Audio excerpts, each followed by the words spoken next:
شکلگیری گروه در هر کشوری تضمین کننده تربیت بازیگران درجه یک و کارگردانهای خلاق هستش. بدون گروه بداهه‌سازی ممکن نیست. اگرم باشه نتیجه چندانی عاید کسی نمیکنه. هر گروهی باید همه عوامل رو داشته باشه. نیازمند به آوردن یه تکنیسیان، یه برقکار، یه نجار، یه جوشکار نباشه. اینا همه اعضای لاینفک یک گروه هستند. کارگردان، بازیگران، متصدی موسیقی، آهنگساز، طراح صحنه یا مشاور صحنه و همه عوامل در یک سطحند با بازیگرها. نقش اول و دوم معنا نداره. امروز نقش اول بازی میکنی، فردا نقش آخر. حتی بازی نمیکنی، میری بلیط پاره میکنی، میری تو بخش بوفه تئاتر ساندویچ میفروشی. پایان 1959 رسیدم به فرانسه و 3 سال بعدش، 2 سال و نیم بعدش موشکین گروهش رو تو دانشگاه سوربن تشکیل داد. تعدادی کارهای بسیار قوی و زیبا آورد روی صحنه، ولی در جاهای مختلف، چون جایی نداشت که ثابت مستقر بشه. و سال 1970 بود که انبارهای مهمات ارتشی در اختیارش گذاشته شد که نمایش 1789 اولین کارش بود در همون انبارها که تبدیل شد به کعبه تئاتر فرانسه و چیزی نگذشت که تبدیل شد به کعبه تئاتر دنیا و امروز هم با همون قدرت و همون استمرار به حیات خودش ادامه میده. آن چرا که یک تئاتر مجهز، آن چرا که تئاتر ملی فرانسه داره، اینها در اشل خودشون دارند، ولی اون آدم ها در تئاتر ملی کارمندند، حقوق بگیرند، خیلی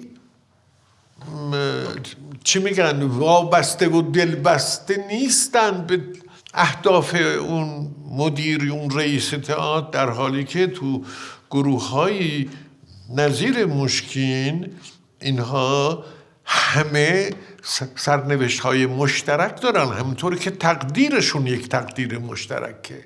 هماهنگند، مطالعاتی که میکنند، تمرینات فیزیکی جسمی که میکنند، سفرهایی که قرار برن برای غنی کردن فرهنگ خودشون، میرن اجرا میکنن کارشون رو، بلیط پروازشون پرداخته میشه، سکونتشون تامین میشه، در عین حال که خیلی چیزها یاد میگیرند از دیدن نمایش‌های چینی و ژاپنی و هندی و غیره، اجرا میکنن برای از آثار خودشون برای اونها.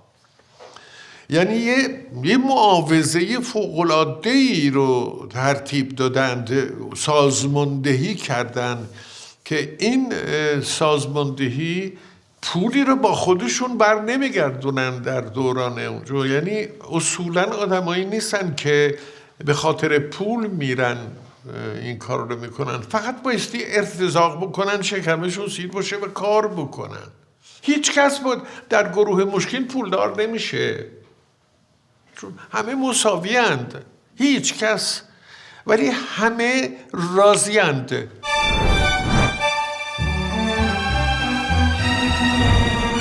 فقط اعضای یک گروه منسجم، یک گروه دائمی و یک گروه مستقر در یک جای ثابت هست که میتونن بداهه سازی بکنن و از بداهه سازی خودشون ثمره های فوق العاده‌ای کسب بکنند، چه در ساختن نقش، چه در آشنایی با سایر عوامل گروه و یا هر حوزه دیگر فعالیت صحنه‌ای مستلزم وجود یک گروهه.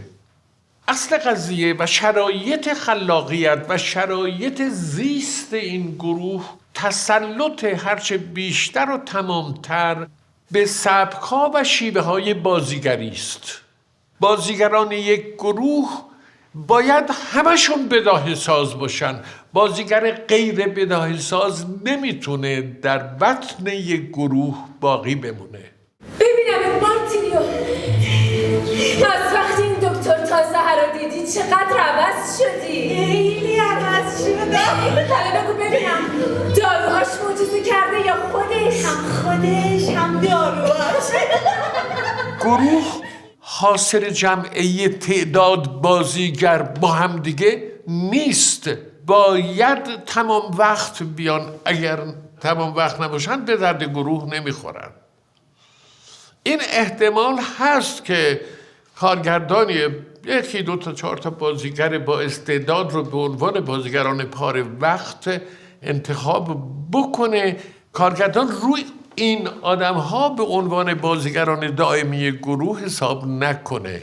در وهله اول بازیگران اصلی گروه بازیگران تمام وقت هستند. ارتزاق مهمه و چه بسا که در سالهای آغازین فعالیت گروه نتونن زندگیشون تأمین بکنن مگر اینکه استثناء خیلی موفق باشن در اجراهاشون.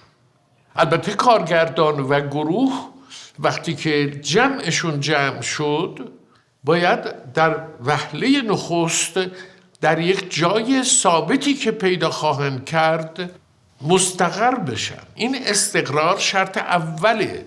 باید اختیار اون مکان دست خود گروه باشه. من میخوام یک بار به خاطر باوری که دارم به تأثیر گروه در رشد بازیگر، در تربیت بازیگر، بر رشد هنر تک تک عواملی که در رشد تئاتر تاثیرگذار هستند، از بین همین ها من میخوام 3-4 خط فقط در رسای گروه، در اهمیت گروه براتون بخونم از همون کتاب. تربیت بازیگر همزمان با تولد و رشد تئاتر حرفه‌ای و تشکل گروه‌های تئاتری میسر است. نه دانشکده و نه مدارس خصوصی، نه جشنواره‌ها و نه آماتوریسم لجام گسیخته‌ای که همه جا منتشر می شود و نه این باور که کار نیکو کردن از پر کردن است، هیچ کدام اثری در رشد و تعالی هنر و حرفه بازیگری ندارند. تئاتر حرفه‌ای یعنی سامان گرفتن گروه‌های حرفه‌ای، یعنی ارتباط صحیح با تماشاگر. خلاقیت گروهی یعنی این که گروه نمیخواد بلندگوی نمایشنامه نویسان دیگر باشه. میخواد خودش ترجمان شرایط جامعه خودش باشه از طریق آثاری که خلق میکنه. اون گروهی که شکل گرفته 3-4 سال، لااقل 3-4 سال با هم زیست کردند، نقاط مشترک پیدا کردن، تقدیر مشترکشون مشخص شده، اینها میتونن دست به خلاقیت گروهی بزنند. کاریست که مشکین میکنه برای خلق 1789. تصمیم میگیرن که بلندگوی نویسنده نباشند. یه اتفاق رخ میده در جامعه، فوری میخوان اون اتفاق رو تبدیل به نمایش بکنن، چون اگر بخوان صبر کنن تا یه جایی یه نمایشنامه نویسی اون واقعه رو ببینه، بپسنده و دربارش یک نمایشنامه بنویسه، این خودش چند سال طول میکشه، در حالی که نمایشنامه‌ای که توسط یک گروه نوشته میشه بهش میگیم خلاقیت گروهی و وقتی تصمیم میگیرن یه اثری رو خلق بکنند 6 ماهه 8 ماهه 1 سال خلق میکنن دیگه، بیشتر از اون طول نمیکشه. نمایش عظیم 1789 4 سال روی صحنه بود، اصلا حیرت انگیز بود. تمام فقری که اینا زندگی کرده بودن، فقری رو که پشت سر گذاشته بودن، تبدیل شد به یه رفاه. تونستن یه مقدار نفس بکشن، دستمزدشون رو یه ذره پسنداز هم بتونن بکنن. ولی خب نمیتونستن این پسنداز رو عملی بکنن، چون میدونستن که ممکنه نمایش بعدیشون موفق نشه. بنابراین باید تو صندوق گروه بمونه. متعلق به اعضای گروه بود، متعلق به هیچ کس نبود، متعلق به همه بود.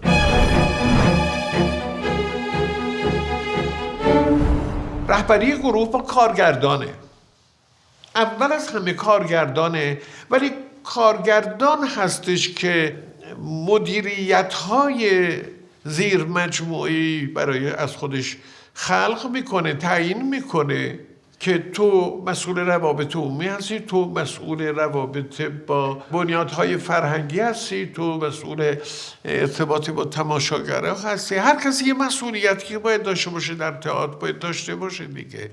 و این کارگردانه، برای که کارگردان بیش از هر کسی دیگه نبض اون گروه و اون تئاتر و اون مکان رو میشناسه. ببینید یکی از مسائلی که مهمه، ما همش به اون چه که در سالن تمرین یا روی صحنه اتفاق میفته توجه میکنیم، ولی یه جای دیگه هم هستش که اتفاقات اونجا رخ میدن و اون پشت صحنه است.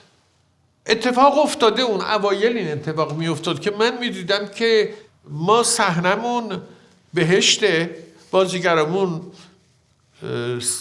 بهترینند و چقدر پشت صحنه آرامی داریم. ولی رفته رفته متوجه شدم که اون پشت صحنه اینقدر هم بهشت نیست، بعضی از اوقات حتی جهنم هم هست، ولی از من پنهان نگه میدارن. برای من مهم بود روابط بین بازیگرا بین هم دیگه. اصلشون میپرسیدم، میگم کی رو میبینی موقعی که تعطیلیم؟ خونه هم دیگه میرین؟ هم دیگه رو میبینید؟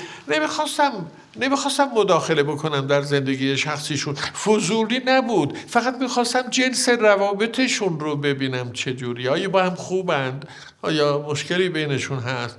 البته این رو هم بگم، من از نعمت وجود همکاران خیلی با صداقت و خیلی مراقب و مواظب، از نعمت وجود این آدم ها برخوردار بودم. با خیال راحت میتونستم تئاتر نرم بسپرم دست ارشدشون که آقای حمید پورآذریه. خب از تجربه‌ای که داشتی توی این گروه، در واقع 2 تا گروه موسیقی و گروه موسیقی توی یرما، به نظر من یه چیزی که توی این گروه خیلی برای من جالب بود این که مثلا توی این همه کارهایی که من کرده بودم هیچ وقت ندیده بودم که همه بچه‌ها متفق القول اعتماد کنن به کارگردان و واقعا بذارن که کارو پیش ببره. این اتفاق خیلی به نظرم مثبت بود. اولین کاری بود که ما انقدر اومدیم سر تمرین، یعنی من واسه کنسرت خودم هم تا حالا انقدر نمی‌اومدم سر تمرین. یه روند بامزه‌ای بود. شکل روابط توی این روند چه شکلی شد، از چی به چی رسید، تبدیل شدن رابطه ها، خیلی تجربه بامزه‌ای بود، به خاطر اینکه پروسه طولانی بود. خیلی مسئله وجود داشت. خب یعنی یه وقتی آدم میگفتش که اصلا این گروه نمیشه، اصلا این جماعت محاله کنار هم دیگه بچسبن. برای این خیلی جذاب بود.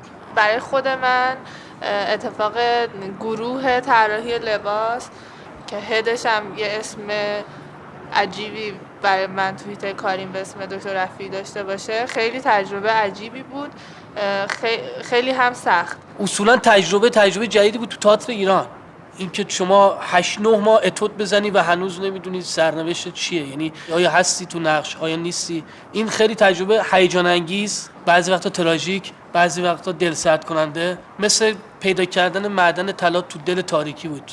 بعد از 60-70 بار و نوع مختلفی که اتود میزنیم به طور ناخودآگاه یا بعضی به طور آگاهانه جایگاه خودمون رو تو صحنه پیدا میکردیم. جایگاهی که پیدا میکردیم هم حس و حالای عاطفی لحظه رو به وجود کشف میکردیم، همین که به زیباشناسی دکتر هم نزدیکتر بود. اجرای رومئو و جولیت بود. خانم ستاره اسکندری و خانم شبنم طلویی هر دو نقش جولیت رو بازی میکردند. یک شب در میون. یک شبی بود که خانم شبنم طلویی اجرا نداشت ولی حضور داشت طبق برنامه‌ای که پیش بینی شده بود. آقای رضا مختاری نقش دلقک رو بازی می‌کرد در رومئو و جولیت و نیامد سر صحنه. اجرا داشت دقایق میگذشتن و اثری از رضا مختاری نبود. واقعاً 5 دقیقه، فقط 5 دقیقه مونده بود به اجرا. ما هم همیشه سر ساعت شروع میکردیم و من به شدت ناراحت و نگران. یه مرتبه خانم طلویی اومد گفت من برم آقای دکتر. گفتم برو. با سرعت شگفت‌انگیزی خانم طلویی لباس دلقک رو پوشید، رفت رو صحنه. من رفتم تو اتاقم نشستم به نوشتن و کار کردن. یکی اومد گفت بیاید ببینین، نمیخوان ببینین شبنم طلویی چی کار میکنه؟ گفتم خاطرم جمعه، مطمئنم از ایشون. بچهای گروه همه نقشا رو میدونن. اینه یکی از ویژگی های گروه. یک شب دیگر باز مربوط به همین نمایش رومئو و جولیت و باز مربوط به همین خانم اسکندری و شبنم طلویی این بود که خانم طلویی رو صحنه بود. بار دوم تو یه لحظه‌ای که از صحنه اومده بود بیرون یه قرصی رو باید میخورد. نه تو آنترکت بود. این قرص رو خورد و رفته صورتش ورم کرد به طوری که چشماش دیگه دیده نمیشد.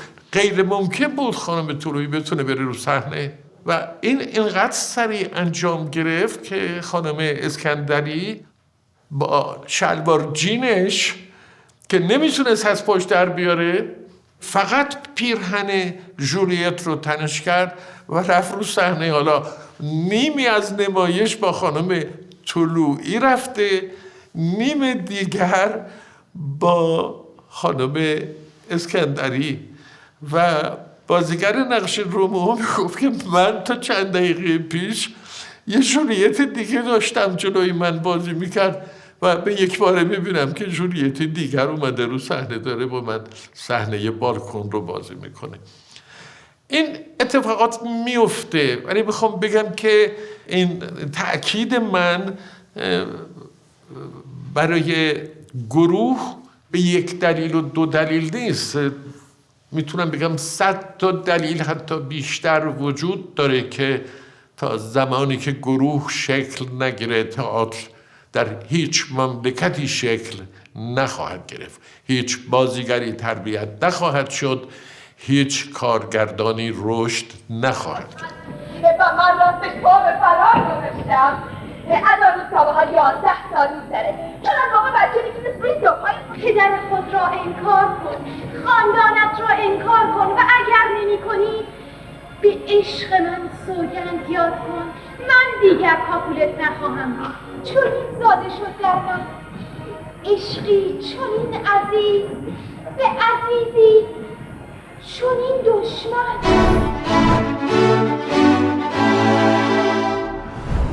اولین تجربه من برای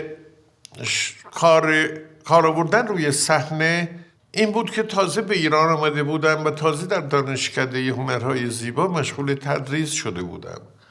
من هم مثل اولین کارگردانهای بنیانگذار تئاتر نوین و هنر میزانسن ترجیح دادم که حتی 100% آماتور یه گروه تشکیل بدم. گروهی از نیمی از دانشجویان دانشکده و نیم دیگر از بیرون از دانشگاه تشکیل دادم. 12 نفر بودن. با این گروه نوپا من ورکشاپ تراژدی رو آغاز کردم. 1 سال طول کشید. آنتیگون آماده شد. به شدت مورد استقبال مردم قرار گرفت. یک شبی وارد تئاتر شدم، وارد تالار مولوی شدم. به من خبر دادن که تمام پروژکتورها رو سرشو برگردوندن، سیما رو قطع کردن، لباسا رو ریختن تو توالت، ماسک های مسی رو که یک هنرمند فرانسوی اینجا ساکن ایران برام ساخته بود شکستن، همه چیز رو ویران کردند. من مشاهده کردم نتیجه خرابکاری رو، به تماشاگرها اعلام کردم که یه چنین اتفاقی افتاده و میتونید پولتون رو پس بگیرید و برید. هیچ کس مراجعه نکرد که پولش رو پس بگیره. من بهشون قول دادم که 48 ساعت دیگه سالن آماده است، میتونن بیان کار رو ببینن. آمدن، ولی خیلی اتفاق عجیب تری افتاد و اینو بیشتر میخوام براتون بگم از جانب تماشاگران علاقه‌مند. وقتی تماشاگر به سرنوشت یک گروه علاقه‌مند میشه، حالا به چه دلیل، اون مربوط به خودشونه. در حالی که ما داشتیم اجرا میکردیم ناگهان برق رفت، ولی اومدم بیرون دیدم نه برق هست، ولی سالن نمایش آنتیگون برقش قطع شده. همون لحظه که برق رفت تا من اومدم به خودم به جنبم، یه مرتبه دیدم که همه تماشاگرانی که نشستند همه فندکاشون رو در آوردند و ساکت و هستند که ما کارمون رو ادامه بدیم و کارمون رو ادامه دادیم تا پایان نمایش، تا زمانی که این فندک‌ها جون داشتن و گاز توشون بود، روشن بودن، که تقریبا تا اواخر نمایش بود. بعد از پایان نمایش که همه بگم 2/3 در نور فندک بود، فقط سالن رو ترک کردن بعد از یه تشویق فراموش نشدنی. نمیتونید وابستگی و دلبستگی یک گروه به تماشاگر و تماشاگر به اون گروه چقدر لذت بخش، امید بخش و انرژی بخشه. من از تمام کسانی که دارند کار تئاتر میکنند تقاضام اینه که تا میتونند تمام انرژی و امیدهاشون رو بگذارن توی شکل دادن یه گروه.